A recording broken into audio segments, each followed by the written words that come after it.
20C is all about expectation. All right.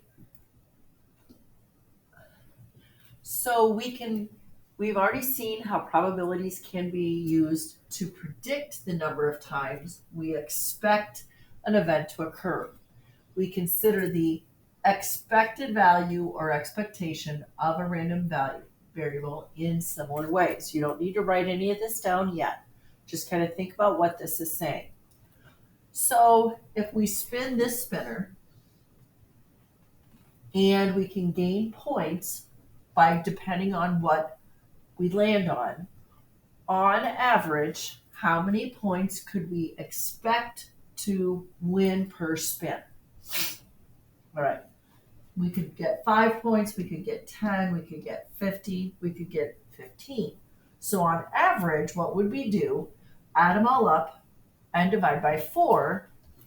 We'd expect to get if we spun the spinner 100 times, we would probably get an average of about 20 points per spin.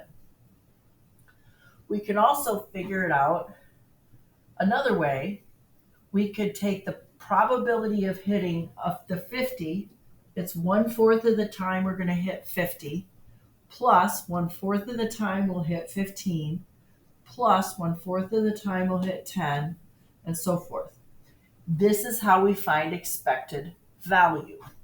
So we summarize this by calling the random variable x with the possibilities x sub 1, x sub 2, blah, blah, blah. We can associate them with their corresponding probabilities. So if x sub 1 has a probability of p1, x sub 2 has a probability of p sub 2, we can find the expected value of x by taking the summation from 1 to however many we have of each expected value times its probability, or we can just write out the formula. This was just exactly what we just did with the spins, but we can denote it this way. So the expected value really is finding the mean of the probability distribution of x. So we can also denote it as mu. Okay, so for example 4, I want you to flip back in your notes to the previous page from section C, example number 2. Look just on the other page, example 2, and you'll look at the table that we made. So we had x and the probability of x sub I, whatever that was. If we bought one magazine, let me look back just a second here. One magazine was 0.23. If we bought 2 magazines, that was 0.38. 3 magazines was 0.21. We already made this table. I'm just going to write it up here so you can see what I'm doing with it.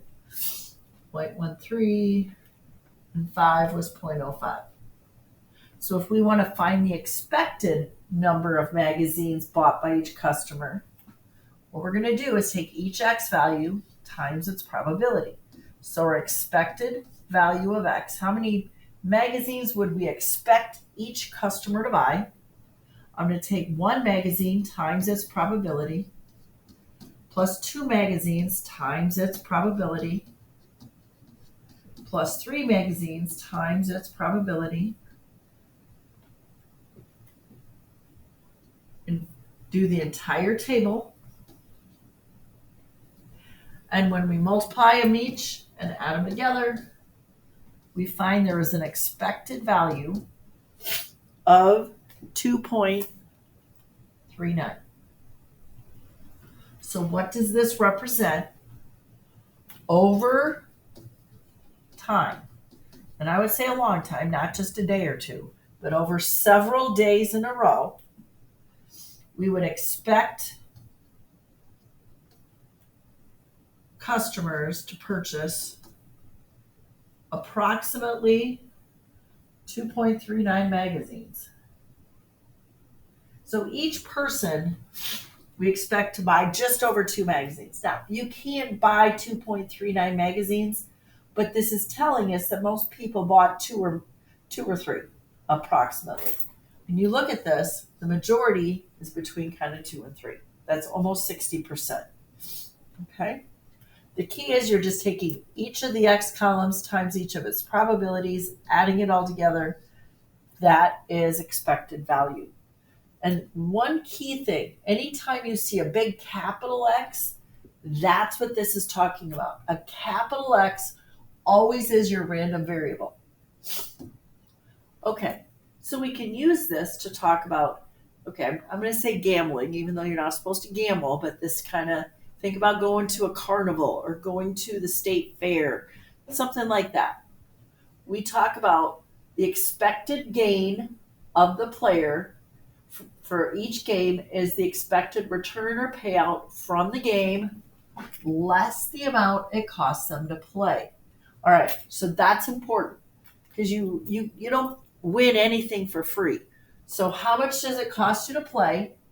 And then you subtract that from how much you actually won. And we say that a game is said to be fair if the expected value is 0. So think about that. That means if the expected value is 0, it's not favorable towards the people putting the game on or towards you. It would just be fair to both sides. But this is key.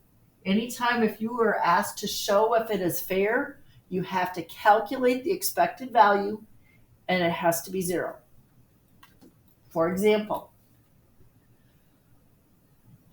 in a game of chance, a player spins a square spinner labeled 1, 2, 3, 4. The player wins an amount of money according to the table alongside. Now notice within this, the number 1, 2, 3, 4 has nothing to do with our expected value. But what does it have to do with? We still have to figure out the probability of winning each amount. What's the probability of winning a dollar? This is just, we're going to assume this is, okay, that's not a good fair. Say that's in the middle. 1, 2, 3, 4. We have a spinner with 4 sides. All right. Oh, I guess it says it's square, but you know what I mean. Okay. What's the probability for each of these? Each probability, you would have a 1/4 equal chance.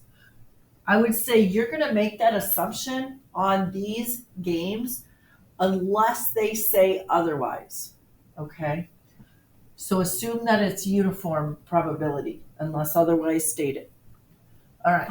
So first of all, it says just find the expected return for one spinner. It's not looking for the expected gain yet. That's going to be our E of X. So let's just call this Y. All right. So we're going to calculate, sorry, I got a cold. Y is going to be the return. Y is the return for one spin. Okay. So let's find the expected return for each spin. Okay. So we take our probability times each, we'll call this Y, the winnings. So 1/4 times $1 plus 1/4 times $2, 1/4 times $5, 1/4 times $8. If we multiply everything together and add it up, the expected value for Y is $4. So if I spin my spinner, I might win $1, I might win $2, I might win $5, I might win $8. What this says is over time, over several spins, I would expect on average to win $4. Okay. So what would the expected gain be? Look back at to find expected gain, we're going to take the return less the amount it costs. So if it costs $5 to play, the expected gain is E of X, and it equals how much we win minus how much it cost to play So in this case, we're going to lose $1. So if on average we lose $1, would we see, so this was A, this is B, would we recommend playing the game if we expect to lose $1? No, I would say E of X does not equal 0, so it is not a fair game. Oops. Therefore, I would not recommend playing the game.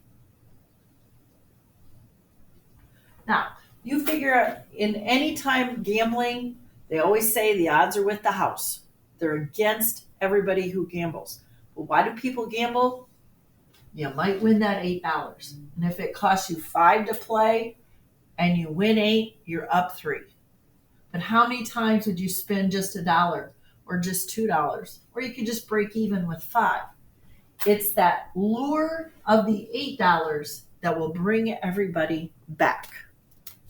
And that's the general idea behind expected value and a fair game.